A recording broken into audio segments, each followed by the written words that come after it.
and you need to back off a little bit on some of these repeated tones until maybe at least until the bar before D. Maybe they could all crescendo together up to a forte.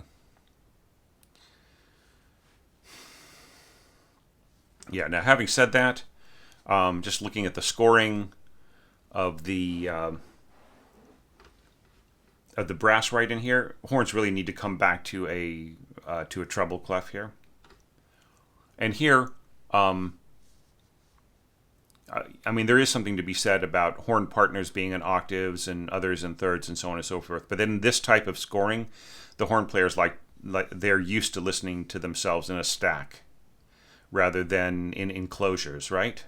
Like the octave horns enclosing the horns in thirds. And the thing about that is that, like, in the olden times, say like back Beethoven and forwards to like Brahms and so on and so forth, when there were different pitches of horns, yeah, you would have one set of horns playing the octave and the other pair of horns playing the thirds. But in this case, this really should be first and then third on the F sharp, and then second on the D. So the D should be up here in this staff, and then the B should be down here, the fourth horn, right? So this should just be reorganized. Now here, like, you're sort of avoiding that because you're thinking, well, I really want the partners to go ya-da-da-dum, da-da-da-dum. And here I want these guys to go dun-da-dum, but there's absolutely no reason why second and third cannot work together to play this, okay? Because there's nothing really all that, considering the fact that you have so much else going on here, like there's with the other brass, it doesn't really appear to me that there is anything that is too exposed and focused on the players as having to be something that's absolutely perfect and have that sort of level of finesse that you would have between the first and second or the third and fourth, right? So I think that this can be played from second to third, which also make a really great team too. It's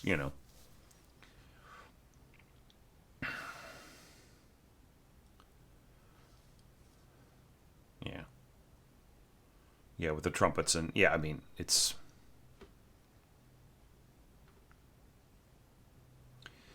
is all going to work fine.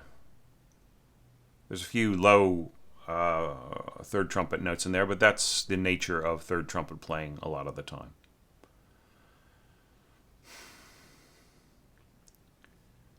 I mean, yeah, it's kind of interesting. You sort of have like the kind of voice crossing right in here with the first and second trumpets playing sort of inside the trombones from time to time. Yeah, so maybe that all works. That's fine. Okay, so anyways, I really like this score, Nathan. So despite all of my picking apart and issue with this, suggestion about that, feedback about XYZ, it still is, I mean, there's some great ideas and it would be very easy to fix. Say that you had that you came to me and you said, hey Thomas, like, I need to get this ready. I am going to hire you to fix any issues and edit this and get it ready to be performed tomorrow or something. It would be very easy for me to go through this and find any spots that needed adjusting and switching around and massaging and reordering and so on and so forth. And it would still sound like what your conception was, right? It would be very easy to make things work, I think. So you might want to make an extra copy of this, reorder it, and listen to some of my feedback, some of the feedback I hope that people watching this are going to leave below. And, make a new version for yourself and listen to that and see what you think. If there was an improvement, or maybe you'll think that we're all completely wrong, and that's fine too. But I hope that this is constructive because you are, really building yourself into an orchestrator with a lot of imagination and and you have really great ideas, and I think that a lot of things that like may or may not have worked in this were worth a try experimenting with, and that is certainly nothing I will ever sneer at or make fun of or belittle. All right, I think that really the experimentation in this was really worth it, and and then listening to how the experimentation could be made to work is also hopefully would also be an important part of that step as well. So thank you so much for the work you put into this and for bringing it here into the Orchestration Challenge, being a participant, and for supporting on Patreon. Really appreciate that, especially this year. And to everybody watching, you know what to do. Comments are below, and Nathan really deserves some feedback on this, constructive, positive, whatever you want to say about it, that will help the process that we're all engaged in here in these orchestration challenges. So this is real exciting. This is I'm just going to be doing these evaluations today, and I made a really good start with my previous evaluation. So I'm just feeling energized, and I'm going to see how many I can do today and how far ahead I can get of the game, just with thought towards YouTube's really slow processing speeds right now. So hopefully I will see you in the next evaluation. Thanks, everybody, and thank you, Nathan.